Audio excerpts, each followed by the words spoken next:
जरूर मेरे आता होगा। एग्जाम में, हाँ जी क्या बोल रहे हो? जरूर आता होगा किसी से। ठीक है, 100 बना लेते हैं।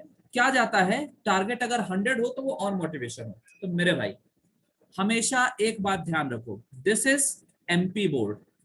मतलब क्या है इसका, इसका मतलब सीधा सीधा है कि इस एग्जामिनेशन में योर नॉलेज एंड इंटेलिजेंस, ये जो है ना, ये मैटर करता है केवल और केवल 40%। आपकी राइटिंग स्किल्स क्या है वो मैटर करता है इस पर्टिकुलर एग्जामिनेशन में 60%। ये सबसे पहली चीज ध्यान रखो, ठीक है। दूसरी चीज यहाँ पे मार्क्स देने में आधा परसेंट कंजूसी नहीं करता है। कौन? आपका टीचर। सीधे के सीधे, आपने टॉपर्स कॉपी भी मैंने अपडेट की है, सीधे के सीधे कुछ भी लिखा हुआ है बंदे ने, अगर उसकी कॉपी देखने में अच्छी है, अगर उसकी कॉपी हम देख सकते हैं, तो वो सीधे सीधे क्या करता है, 5 के 5 मार्क्स का क्वेश्चन है तो 5 में से 5 सीधे रख देगा। अगर देखने में थोड़ी सी भी कॉपी खराब है तो मार्क्स का डिडक्शन शुरू कर देगा। ठीक है, मैंने 5 मार्क्स क्यों काट कर रखा है मालूम है आपको? क्योंकि मान लो किसी टीचर की घर में झगड़ा हो जाता है, ये बहुत रियलिटी है, ठीक है, ये कोई चीज वो नहीं कह रहा हूं मैं। घर में झगड़ा हो जाता है, घर में तो वो कुछ कर नहीं सकता, तो कहाँ पे करने आएगा? वो आएगा तुम्हारी कॉपी। और तुम लोग, छात्रों पे निकालता है। ऐसा लगता है तुम लोग उल्टी करते हो कॉपी में, ठीक है। मैं जब चेक करता हूँ कॉपी तो लिखते बढ़िया हो यार, कंटेंट अच्छा रहता है, लेकिन ऐसे गंदे तरीके से कोई भी एहसान कर रहे हो उसके ऊपर, तो तुम मेरे भाई चाहे HC उतार करके फिजिक्स में रख दोगे, वो टीचर तुमको 80 के ऊपर नहीं जान देगा। मेरी गारंटी है, लिख कर ले लो, लिख कर ले लो, उसके अंदर इतनी कला होती है। और अगर तुम्हारे लिखने का पैटर्न है उसको तुम फॉलो करके करोगे, तो वो तुमको 95 प्लस पहुंचाएगा, एक नंबर नहीं काट सकता। ये भी चीज लिख करके ले लो। तो यहाँ पे हम दो चीजें करने वाले हैं। तो जो टफ टॉपिक्स हैं आप लोग मेरे को डिस्कस करें, उस चीज को मैं बताऊंगा। और जो सीधा सीधा क्या है, एक फिक्स पैटर्न होगा, क्या पढ़ना है क्या नहीं पढ़ना है, वो इस पूरे बताऊंगा। उसको ब्लाइंडली फॉलो करना है, ठीक है मेरे भाई। किसी ने बहुत अच्छे से पढ़ के रखा हो तब की बात अलग है, लेकिन अगर आप लोग, जो कि मैं आपके रिजल्ट में देख रहा था या फिर जो आपने फॉर्म में फिल किया है, तो मेरे को जो समझ में आया है, ऑन एन एवरेज आप लोगों ने 70%, आप लोग कह सकते हो आपकी प्रिपरेशन है 70% लाइक एट द मोमेंट, ठीक है।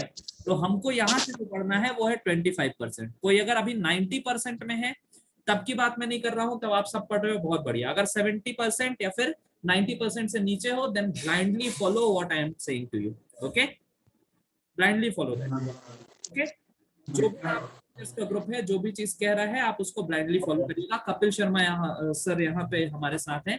Thank you so much for sir for joining this session, और यहाँ पे मतलब पूरे स्टूडेंट्स के बीच में आने के लिए thanks lot sir. Kapil Sharma sir introduction आप लोगों को देख दिया है। ओके, तो सबसे पहले सिलेबस, क्या सब कोई सिलेबस से अपडेटेड है? सिलेबस से अपडेटेड है, यस और नो? क्यों भाई? यस ठीक, सर। सिलेबस यस से सर। अपडेटेड है। तो सबसे पहला एग्जामिनेशन आपका कौन सा होने वाला है? आप देख पा रहे हैं, अगर आप इंग्लिश मीडियम के स्टूडेंट हैं तो वो Hindi second language general Hindi examination होगा। और किस तारीख को होगा जनरल हिंदी एग्जामिनेशन? तो आप लोग कह रहे हैं 1 तारीख को general Hindi examination. Second examination मेरे को कोई बता सकता है आपका कौन सा है? वो है फिजिक्स। फिजिक्स में कितने दिन का गैप है? कितने दिन का गैप है मेरे को? केवल और केवल 2 दिन का। 2 दिन में, ये लास्ट वाले 2 दिन में क्या हो सकता है, जनता को एकदम क्लियर होना चाहिए कि लास्ट वाले 2 दिन में 25 के 25 या फिर इस समय 20 आ रहे हो तो मुझे नहीं मालूम, ऑब्जेक्टिव आपको करना है। ठीक है, मतलब इतना श्योरिटी लानी है कि बाकी चीजें जो डेरिवेशन है वो तो हम यहाँ पे कर चुके होंगे, ठीक है। लास्ट के जो चीजें हैं वहां पे हमको रिवाइज करना है, और प्लस इतनी मेहनत करना है कि ये 20 नंबर के ऑब्जेक्टिव गलत ना हो। एमपी बोर्ड में जब मैं ये कहता हूं कि 20 नंबर के ऑब्जेक्टिव सही हो रहे हैं और 20 ही ऑब्जेक्टिव आए रहे, तब उसी के साथ मैं ये भी कह चुका होता हूं कि आपके 85 प्लस मार्क्स उस पर्टिकुलर सब्जेक्ट में आ चुके हैं। ऑलवेज रिमेंबर दिस मेरे भाई, आपने 20 ऑब्जेक्टिव सही किए हैं ना, और आप बाकी पेपर में भले ही आपको उतने अच्छे से चीजें नहीं आ रहा है, लेकिन आपने पूरे के पूरे क्वेश्चन अटेंड किए हैं, तो एमपी बोर्ड के एक टीचर की जो मेंटेलिटी होती है वो यही होती है कि ये बच्चा होशियार है, इस बच्चे को हमको क्या करना है, फॉरवर्ड करते जाना है, पूरे के पूरे मार्क्स इनपुट करने हैं, क्योंकि इसने 20 में से 20 ऑब्जेक्टिव सही किए हैं। तो शुरुआत अपन को ऐसी करनी है कि अंतिम तक वो मार्क्स देने के लिए विवश हो जाए। क्लियर है ये बात? Funda number 1 for achieving full marks in MP board. Is it clear to everyone? Yes और नो? ठीक है। Yes sir. So 85 plus marks आप यहाँ पे मान सकते हो। ठीक है, फिर उसके बाद सेकेंड एग्जामिनेशन ये 2 दिन के गैप में है। स्क्रीनशॉट्स वगैरह लेते जाना, जो भी स्क्रीनशॉट आपको लेना होगा। ठीक है, उसके बाद अगला एग्जामिनेशन आपका कौन सा है? अगर आप इंग्लिश मीडियम के स्टूडेंट्स हो तो अगला एग्जामिनेशन होगा आपका स्पेशल लैंग्वेज इंग्लिश का एग्जामिनेशन, विशिष्ट भाषा अंग्रेजी का एग्जामिनेशन। तो मेरे भाई मैं जहां तक देख पा रहा हूं इसमें केवल और केवल 1 दिन का गैप है। ठीक है, तो इस 1 दिन में आप क्या कर सकते हो? केवल और केवल अपने पैटर्न को रिवाइज कर सकते हो। मतलब इंग्लिश को आप अगर सोचो कि एग्जाम के बीच में पढ़ लेंगे और पूरे मार्क्स आ जाएंगे, तो ये आपकी बहुत ही गलत सोच है। आपको इसके लिए डे 1 से काम करना पड़ेगा। डे 1 को मैं आज मानता हूँ। ठीक है, आज से ही काम करना पड़ेगा। ओके, उसके बाद अगला मेरे भाई चलेगा तब तो ठीक है। अगला एग्जामिनेशन आपका और कौन सा दिखता है? फिर उसके बाद मेरे हिसाब से केमिस्ट्री का एग्जामिनेशन है। ठीक है, ये है केमिस्ट्री का एग्जामिनेशन। कितने दिन का गैप है? 6 के बाद अगला एग्जामिनेशन है 13 को। तो मैं कह सकता हूं क्या 6 दिन का गैप है? यहाँ पे 6 दिन का गैप है। ठीक है, तो इन 6 दिन में अगर आप एक आध सब्जेक्ट इसमें छोड़ भी देते हो अभी और बाकी लास्ट में अगर करने की कोशिश करो पहले के 2 दिन में, तो भी आपका काम चल जाएगा। इजी गोइंग इसमें मार्क्स अचीव हो सकते हैं। तो इस चीज को ध्यान रखिएगा। और उसके जस्ट बाद आपका मैथमेटिक्स का एग्जामिनेशन है और उसमें है 4 दिन का गैप। इसमें टोटल चाहिए मेरे भाई प्रैक्टिस। इसमें टोटल क्या चाहिए होगी? प्रैक्टिस। ठीक है, और इन 4 दिन में आपको पूरी की पूरी ध्यान रखिएगा, आपकी परीक्षा बोध हो चाहे जो भी चीज हो, आपको दोबारा से लगानी। ध्यान रखिएगा 4 दिन में, 4 दिन के अंदर परीक्षा बोध वगैरह जितनी भी है और एमपी बोर्ड के मॉडल पेपर्स हैं उसको दोबारा से लगानी है। इतनी प्रैक्टिस आपको करना है। ठीक है, क्लियर है बात? क्लियर है बात? थोड़ा सा मैं आपको एग्जामिनेशन का प्रीव्यू दे दूं, देख लीजिए सिलेबस अपना। लग रहा है बता बोला। हाँ जी, off your mic at the moment.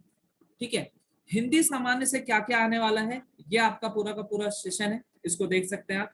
ठीक है, ये है पार्ट जो आपको नहीं पढ़ना है, तो इसको मार्कआउट कर लेना आपने। कहाँ पे?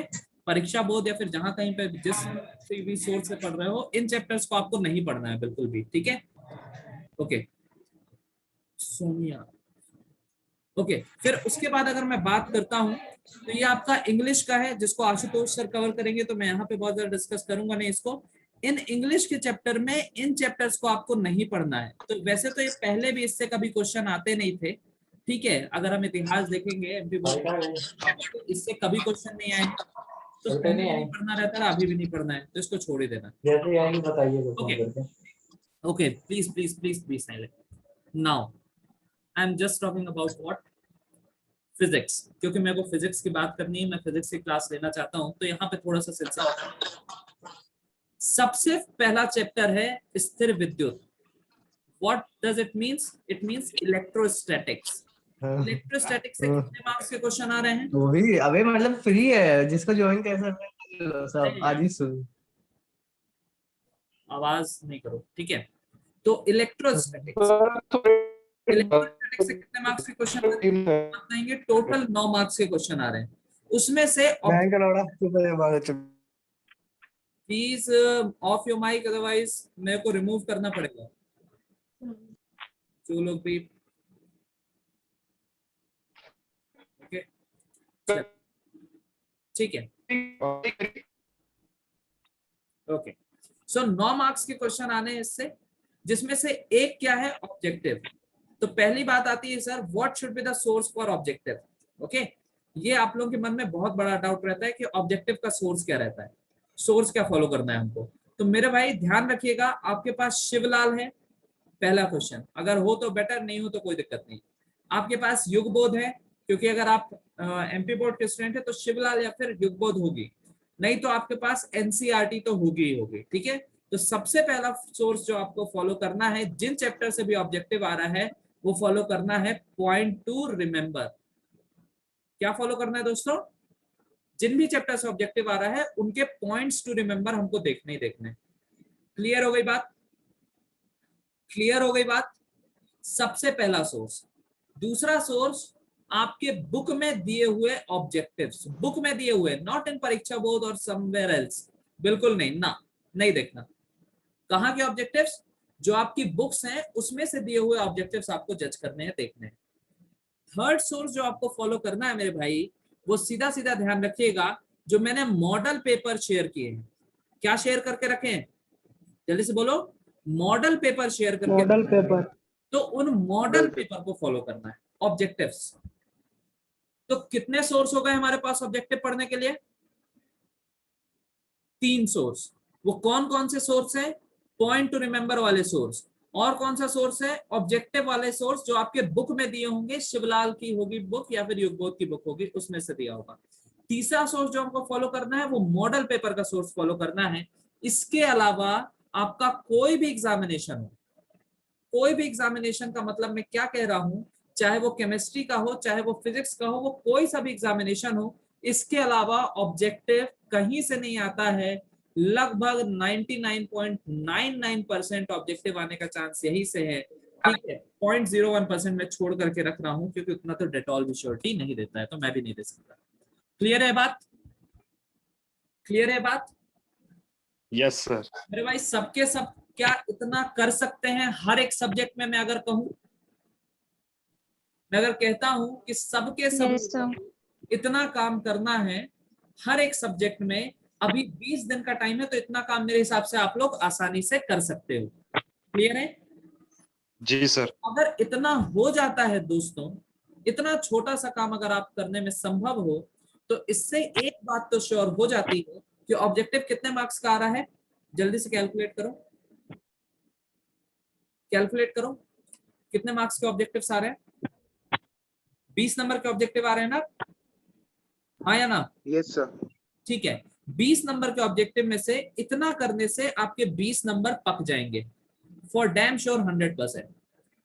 अब मेरे को फिजिक्स में जो काम करना है वो 50 नंबर के लिए काम करना है। क्लियर है बात? तो मैं ये 20 नंबर हटा दूं सबकी तरफ से कि सब कोई इतना कर ही सकते हैं, ऑब्जेक्टिव्स को कर ही सकते हैं। Revise yes sir. ऑब्जेक्टिव्स का रिवीजन मैं अपनी क्लासेस में अलग से कराऊंगा कि भाई किस तरीके से आपको ऑब्जेक्टिव रिवाइज करना है, और मेरे साथ आप रिपीट करते जाओगे, और जो टफ ऑब्जेक्टिव है उनको रटने का तरीका भी मैं बता दूंगा। ठीक है, टिप्स एंड ट्रिक्स भी मैं बता दूंगा, आपको हमेशा ध्यान रहेंगी। ठीक है, तो ये 20 नंबर आपके अचीव हो गए। काम अब हमको किसमें करना है? जल्दी से बोलो, काम हमको किसमें करना है? काम हमको 50 मार्क्स में। 50 मार्क्स। ठीक है, ओके। सो 50 मार्क्स के लिए अब हम जरा सा पैटर्न देखते हैं कि भैया 3 नंबर के क्वेश्चन और 5 नंबर के क्वेश्चन। ठीक है, मॉडल पेपर थोड़ा सा पुराना है, लेकिन हमेशा ध्यान रखिएगा ये मॉडल पेपर हमेशा नया होता है। ठीक है, ये मॉडल पेपर जनरली जो अपडेटेड एमपीबीएससी की साइट है उसमें आपको मिलेगा नहीं। कोई जीपीएच वगैरह इस साल आई भी नहीं है जहां तक मैंने पता किया है। कारण क्या था? बीच में थोड़ा सा ट्रेंड चेंज हुआ था, लेकिन वो ट्रेंड फिर से क्या हो चुका है, जो चेंज हुआ था अब वो चेंज नहीं रहा, वो फिर से वैसा ही हो गया जैसा पहला हुआ था। ठीक है, तो ये 3 नंबर का क्या था, और ये 5 नंबर के क्वेश्चन इस साल आने हैं, पिछले साल तक भी यही आने थे, अभी बीच में ट्रेंड चेंज हो गया था। ठीक है, लेकिन जब का ये मॉडल पेपर है मेरे भाई, तब 6 नंबर के क्वेश्चन आया करते थे। कितने नंबर के क्वेश्चन आते थे? 6 नंबर के। तो 6 नंबर के क्वेश्चन आते थे, तो उसमें 3-3 नंबर के 2 पार्ट रहते रहे। मतलब ये जो 6 है वो जो ये 3 है वो पुराने जमाने का 6 हुआ करता था। तो आप 6 नंबर के क्वेश्चंस को देखेंगे, हाँ या ना? ठीक है, क्लियर है बात? Yes sir. तो ये 2 नंबर, 3 नंबर, 4 नंबर और 5 नंबर, तो इनके लिए क्या करना है? सबसे पहला काम करना है, सबसे पहला रेफरेंस क्या होगा इन जैसे एग्जामिनेशंस के लिए, या फिर मैं कहूं कि जो आपके शॉर्ट आंसर टाइप क्वेश्चन के लिए, वो होगा मॉडल पेपर के क्वेश्चंस। क्या बोलती है जनता, समझ आ रही बात? सबसे पहला रेफरेंस क्या होगा? जी सर। मॉडल पेपर के क्वेश्चंस। ठीक है, ब्लाइंडली फॉलो करना है यार। ठीक है सर, युगबोध ले लिया, परीक्षा बोध ले लिया, पूरी रट डाला, बहुत सही मेरे भाई। अधिकांश क्वेश्चन वहां पे ऐसे ही दिखेंगे युगबोध परीक्षा बोध से, लेकिन कुछ क्वेश्चन एमपी बोर्ड में जो कभी, क्योंकि युगबोध जो डिजाइन होती है, परीक्षा बोर्ड जो डिजाइन होती है, वो on the basis of previous year होती है, ठीक है। प्रीवियस ईयर का जो पैटर्न है वो 80% फॉलो होना है, 90% फॉलो होना है, ठीक है, ओके। जिसमें हम ये कहते हैं क्या, 15% क्वेश्चन कठिन प्रश्न होंगे। तो ये कठिन प्रश्न का मतलब जानते हैं आप एमपी बोर्ड की भाषा में क्या होता है? उनका मतलब ये होता है कि सर हम ऐसे क्वेश्चन दे देंगे जब पुराने कभी भी नहीं आए हैं, किन्हीं भी सालों में नहीं आए हैं, जो एकदम अनएक्सपेक्टेड रहे आने के लिए, लेकिन वो क्वेश्चन मॉडल पेपर में दिए होते हैं सर, और ये 90% लोगों को नहीं मालूम होती है। एज इट इज क्वेश्चन वही आ जाता है, और एज इट इज जब क्वेश्चन वही आ जाता है तो हमको सबसे पहले क्या फॉलो करना चाहिए? अगर आप लोग इतने समझदार हो तो मेरे साथ एक बार रिपीट करो, what we have to follow first of all, just tell me that. सबसे पहले हमको क्या रिपीट करना चाहिए? सबसे पहले हमको क्या करना चाहिए? जल्दी से एक बार बोल दो माइक ऑन करके।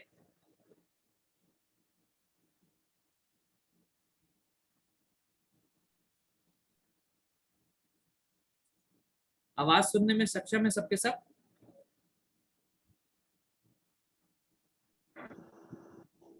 Good evening sir, Kapil Sharma बात कर रहा हूँ। Yes sir, yes yes sir, आवाज आ रही है सर मेरी? Good evening sir.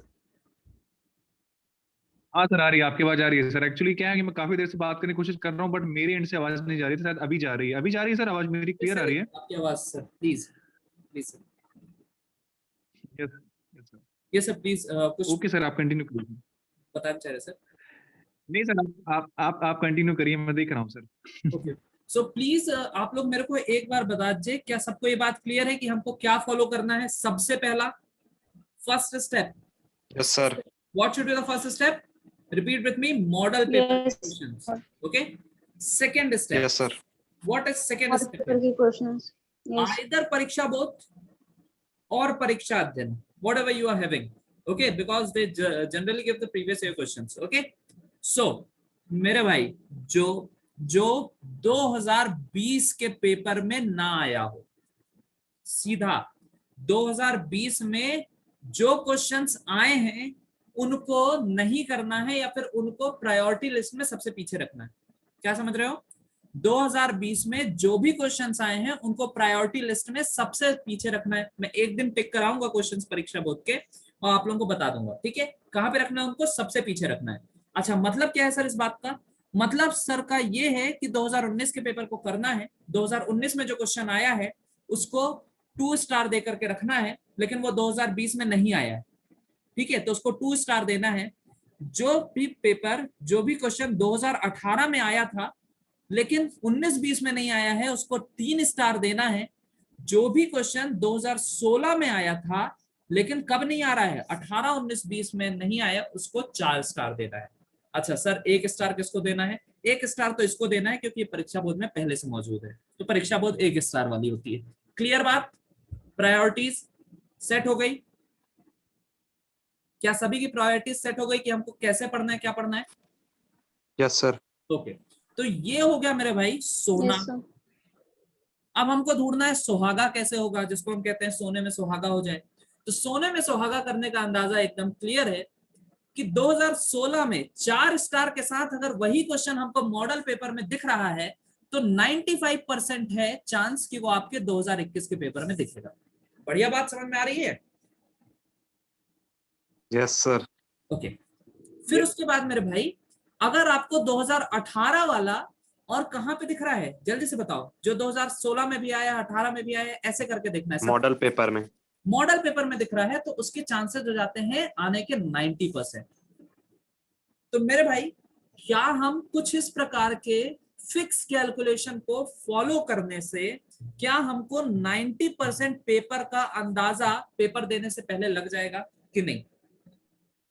अगर जी मैं सर। 30 से बोल रहा हूँ, क्या सभी लोगों को इस चीज का अंदाजा लग जाएगा कि 90% पेपर क्या होगा? हाँ या ना? Yes, अरे sir. बोलो यार, ये जैसे मनहूसो टाइप मत बैठो यार। Yes, sir. ओके, सबको बोलना है, ठीक है, एक ही इंसान चिल्लाए ऐसा पागल टाइप का मजा नहीं आता है। ओके, तो जब 90% हमको ये अंदाजा लग रहा है और एक सही अच्छे खासे समय में लग रहा है कि क्या एग्जामिनेशन में आने वाला है, वो 15 दिन पहले अगर हम एक दिन की मेहनत कर लें पूरी चीजों को एनालाइज करने की, और जब करते जाएंगे चैप्टर वाइज चैप्टर, तो हमको लग जाएगा, देखो सेशन जैसे ही एंड होगा, सेशन जैसे ही एंड होगा दोस्तों, क्योंकि हमारे पास कोई प्लस का सब्सक्रिप्शन तो है नहीं, हम इतने पैसे वाले तो है नहीं कि हम जूम का ले लेंगे सब्सक्रिप्शन। तो आपको क्या करना है, तुरंत ज्वाइन करना है। मैं तुरंत क्या कर दूंगा, लिंक ऑन कर दूंगा, ठीक है। With in 1 minute, with in 1 minute, मैं 1 मिनट बाद फिर से कंटिन्यू करना शुरू कर दूंगा जैसे ही बंद होता है, ठीक है। ओके, तो जब हमको ये चीज क्लियर हो गई कि 90% कहां से आ रहा है, सभी पेपर का मेरे को 90% पता चल चुका है क्वेश्चंस, मेरे को 90% क्वेश्चन पता चलने का मतलब ये है that we have gone through those questions, that means we have practised those question. तो ये बता दो, क्या तुम लोग इतने गधे हो, इतने नालायक हो कि तुम लोग 10 नंबर का अपने से नहीं लिख सकते हो? लिख सकते हो, नहीं लिख सकते हो? 10 नंबर का अपने से लिख सकते हो, नहीं लिख सकते हो? बेसिक सी चीज है, खुद से लिखना मतलब हमको जो जो चीजें आती हैं हम थोड़ा थोड़ा सा, भले ही पूरा क्वेश्चन आंसर हमको एकदम अच्छे से नहीं रहता है, लेकिन अगर बोल रहा है कि पी ब्लॉक एलिमेंट के हाइड्राइड्स के बारे में लिखना है तो बेसिक बेसिक चीजें तो लिख सकते हैं ना। भले ही हमको डायरेक्टली क्वेश्चन नहीं समझ में आ रहा है तो नहीं आ रहा है, कोई बात नहीं। जब हम हाइड्राइड के बारे में लिख सकते हैं तो यहां से जो जुगाड़ बनता है मेरे भाई, 10 नंबर का अगर बचता है, 10% बचता है, तो उसमें भी आप 5% अपने से लिख करके अचीव कर सकते हो। तो this is my formula for 95%। क्या ये फॉर्मूला ठीक लग रहा है? क्या इस फॉर्मूले से सबके सब सहमत से दिख रहे हैं कि असंभव सा लग रहा है टास्क? ये बताइए सबसे पहले।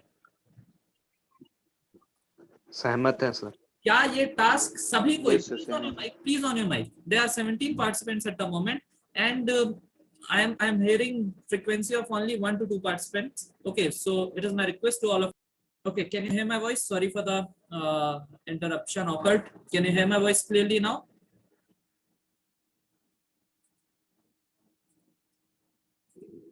Okay. Yes, everyone, can you hear my Yes, voice? sir. Okay. So what I was saying at the moment that हमको ये बात सहमत है, और हम पहली चीज देखो यार, हमको साथ में काम करना है। यहाँ पे मैं टीचर या फिर आप स्टूडेंट या फिर आप मेरे को ब्लाइंडली फॉलो नहीं कर पाओगे, ठीक है। मैं आपको मार पीट भी नहीं सकता हूँ, मैं फोर्स भी नहीं कर सकता हूँ। तो we are just partner here, हम एक दूसरे के पार्टनर हैं जिनका कॉमन टारगेट है। कॉमन टारगेट क्या है? 95+ अचीव करना। उसमें जो इन्वेस्टमेंट है वो मेरा है, और जगह पे मैं इन्वेस्ट कर रहा हूँ वो जगह आप हो। तो सबसे बड़ी बात यह है कि यहाँ पे हमारी सहमति बननी जरूरी है हर एक जगह पे। जब सहमति बनेगी तभी हम जाकर के रिजल्ट दे सकते हैं, नहीं तो ऐसे में पार्टनरशिप चलती नहीं।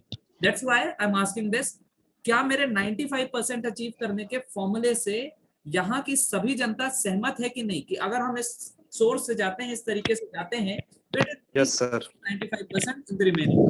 ओके, बढ़िया बढ़िया। हाँ भैया। Okay, okay, okay. So this was the pattern for what? Syllabus for physics. Okay. Yes, यही sir. चीज आपको, जो मैंने यहाँ पे फिजिक्स को एक मैंने क्राइटेरिया रख के बोला है, एक पर्टिकुलर सब्जेक्ट के तरीके से बोला है, बट सेम टू सेम चीज आप सभी को फॉलो करनी है। कहाँ पे? आपके बाकी सब्जेक्ट्स में, जो भी आप पैटर्न हो, जिस किसी भी आप सब्जेक्ट को फॉलो कर रहे हो, ठीक है। ये तो मैंने एक फिजिक्स का बता दिया है, सिंपल सा चीज। ओके, ठीक है। जब मैं सब्जेक्ट्स पढ़ाऊंगा, अभी मैं जैसे टॉपिक शुरू करूंगा इलेक्ट्रोस्टैटिक्स, तो मैं वहां पे भी आपको एक्सप्लेन करता रहूंगा कि आप दोस्तों ऐसा करते जाओ, ठीक है। और इस क्वेश्चन को इंपॉर्टेंट मार्क कर लो, इस क्वेश्चन को थोड़ा सा कम इंपॉर्टेंट मार्क करो, ऐसे करके काम करते जाओ। क्लियर है ये बात मेरे भाई? क्लियर है ये बात? Yes sir, yes sir. बहुत बढ़िया। तो थोड़ा सा डिलीटेड चैप्टर्स Yes, की बात sir. कर ले, डिलीटेड चैप्टर्स की बात कर ले। तो यहाँ पे जो चैप्टर्स डिलीट हुए हैं वो चैप्टर में क्या है भाई, इसको बिल्कुल नहीं पढ़ना है। किसको? Ray optics and optical instrument. इसका मतलब समझते हो भाई? इसका मतलब समझते हो? Ray optics and optical instrument नहीं पढ़ना है। इसका मतलब ये है कि वो एक ऐसा चैप्टर था जिससे 5 नंबर के क्वेश्चन आते थे, और सबसे घटिया, मतलब सबसे इरिटेट करने वाले जो डेरिवेशंस थे वो रे ऑप्टिक्स में थे, ठीक है। मतलब हम उससे क्या हो चुके हैं? पार पा चुके हैं, हमको पढ़ना ही नहीं है वो चीज। क्लियर है बात? तो उसको कट कर लेना। आपकी परीक्षा बोर्ड में दी हुई है कि नहीं? मैंने आज ही एक परीक्षा बोर्ड मंगाई है, तो ऑप्टिक्स तो दिया है, लेकिन उसमें लिखा हुआ है remove. So if it is remove, we are not going to study this particular thing. Okay, ठीक है। ओके, तो वेव ऑप्टिक्स में क्या आ रहा है मेरे भाई, वेव ऑप्टिक्स में भी reflection, refraction, plane waves at a plane surface using wave fronts, ये सब चीजें हट गई, तो इनको आप मार्कआउट कर लेना। अगर इन क्वेश्चंस का कोई सा भी क्वेश्चन दिखता है आपको, कहाँ पे मार्कआउट करना, मतलब मॉडल पेपर में अगर ऐसा दिखता है कुछ, ये दिखता है एस्ट्रोनॉमिकल वगैरह दिखता है, ब्रूस्टर लॉ दिखता है, ये कुछ भी दिखता है, तो मॉडल पेपर में उसको नहीं पढ़ना है। आ रही बात समझ में? परीक्षा Yes, बोर्ड sir. में भी दिखता है तो नहीं पढ़ना है। एटम्स में, एटम्स पूरा आ रहा है, कोई दिक्कत नहीं भाई। कंप्लीट चैप्टर डिलीटेड, कौन सा, न्यूक्लियाई, बहुत बढ़िया, एटम्स हम पढ़ लेंगे, बहुत छोटा सा सब्जेक्ट है, ठीक है। Zener diode and their characteristics, Zener diode voltage regulation, ये हट गया, मतलब इससे क्वेश्चन फिक्स हो चुका है। उस क्वेश्चन को अभी लिखना चाहो तो लिख लो। वो क्या है, सेमीकंडक्टर के जो गेट्स हैं उससे एक क्वेश्चन आने वाला है। सेमीकंडक्टर से मैं जरा देखूं तो कितने नंबर का क्वेश्चन आना है, बता सकते हैं आप लोग? ये इलेक्ट्रॉनिक युक्तियों से क्वेश्चन आना है, एक 5 नंबर का क्वेश्चन आना है। 5 तो मेरे भाई ध्यान रखो, उसमें से एक क्वेश्चन आने वाला है, कौन सा, पूरे के पूरे मैं गेट आप लोगों को पढ़ाऊंगा, और किस तरीके से याद करना है, उनके लॉजिक कोड से याद करना है, वो मैं पढ़ाऊंगा। तो आपका एक गेट आएगा and you can achieve 5 number here whole soul, पूरे के पूरे 5 नंबर आप अचीव कर सकते हो, उसमें से आधा नंबर भी कोई नहीं काट सकता मेरे भाई, ये गारंटी है मेरी। क्लियर बात? ओके, ठीक है। इसी तरीके से अल्टरनेटिंग Yes, sir. जो क्वेश्चंस आते हैं वो आपके एलसीआर सर्किट, सीआर सर्किट, ठीक है, आपके एलआर सर्किट, इनसे क्वेश्चंस आते हैं। एक क्वेश्चन फिक्स आता है मेरे हिसाब से, इससे 5 नंबर का क्वेश्चन आना चाहिए। धारा के चुंबकीय प्रभाव, विद्युत चुंबकीय प्रेरण व प्रत्यावर्ती धारा, alternating current, this is known as what, alternating current. So here we are having 5 number, 1 question of 5 number. तो उसको ध्यान रखना, वो आपके टाइप ऑफ सर्किट से, चाहे वो एलसीआर सर्किट हो, चाहे सीआर सर्किट हो, चाहे एलआर सर्किट हो, कोई सा भी एक आ जाएगा। मैं एक बड़ी सी सर्किट पढ़ाऊंगा आपको, वो है एलसीआर, जिसमें तीनों का प्रोडक्ट होगा, उसके जरिए आप पूरी की पूरी सर्किट को सॉल्व कर सकते हो, रटने की जरूरत नहीं पड़ेगी, पूरी चीजें अपन को समझ में आ जाएंगी, and we can achieve 5 marks here also, for sure, definitely achieve हो जाएगा। क्लियर बात? क्लियर बात? Yes, sir. ओके, ठीक है। Yes sir. इनसे बेसिक बेसिक जो चीजें हटी हैं वो आपका यहाँ पे मेंशन है। इससे ये क्वेश्चन बड़ा इंपॉर्टेंट हुआ करता था करंट इलेक्ट्रिसिटी से, कि what do you mean by resistivity, what do you mean by conductivity, what are the factor affecting internal resistance और resistance of any particular thing. तो ये हट चुका है। Yes, sir. इसका मतलब है ये आपका धारा विद्युत है, धारा विद्युत से 2 नंबर का एक क्वेश्चन, 3 नंबर का एक क्वेश्चन। तो इसका मतलब ये है कि इससे बहुत ही छोटे बच्चों वाले न्यूमेरिकल्स बनने वाले हैं। क्या बनने वाले हैं इस चैप्टर से? इस बार न्यूमेरिकल्स बनने वाले हैं। और क्या बनने वाले हैं दोस्तों? डिफरेंस बनने वाले हैं, बस इतना बनने वाला है, ठीक है। और 1-2 कॉन्सेप्ट है वो केसीएल केवीएल का, उसके अलावा इसमें नहीं पढ़ना है, इससे पूरे के पूरे मार्क्स अपने अचीव होने वाले हैं, ठीक है। इस तरीके से हमको पढ़ना है और इस गाइडलाइन को हम फॉलो करने वाले हैं। तो क्या सबको ये चीज समझ में आ गई कि हम किस गाइडलाइन को फॉलो करने वाले हैं और हमारे पढ़ने का तरीका क्या होने वाला है यहाँ पे? ठीक है, जी सर। ओके, क्योंकि ये चीज समझना बहुत यस जरूरी है दोस्तों। इसी तरीके से आप यहाँ पे देख सकते हो, अवस्था, विलयन, विद्युत रसायन, केमिस्ट्री में ध्यान रखो, केमिस्ट्री में चलो केमिस्ट्री की डाउट्स है आप लोगों को, अगर होगी तो प्लीज मेरे साथ शेयर करिएगा। केमिस्ट्री में किस तरीके का आपका परफॉर्मेंस है, तो मेरा पर्सनल नंबर आप सभी लोगों के पास है। तो जिसको भी जरा सा भी मेरे भाई, ये ग्रुप बनाने का मेरा एक ही मकसद है कि जो बैरियर आपके मन में आ चुका है कि हम तैयारी ही नहीं कर पाए क्योंकि हम ट्यूशंस नहीं जा पाए या फिर कहीं नहीं जा पाए, तो उसको रिमूव करना है। So feel free to message me at any time, कोई भी डाउट हो, either it is from Hindi, English, physics, chemistry, mathematics, sorry I can't take the doubts of biology, pardon for that, ठीक है, मैथ्स से हूं, लेकिन ठीक है समझ लेंगे, उन लोग फॉलो करते रहना। वैसे बायोलॉजी में समझने के लिए कुछ होता नहीं है, मेरे को नहीं लगता, बायोलॉजी वाले हर्ट मत जाना, ठीक है, सब बेइज्जती हो गई। क्लियर है बात? ओके, ठीक है भाई, Yes, sir. क्लियर है। चलो, ये जो टॉपिक्स हटे हैं यस सर। उनको ध्यान देना है। सबसे मेन ये नहीं ध्यान देना है कौन से टॉपिक्स आ रहे हैं, सबसे मेन ये ध्यान देना है कौन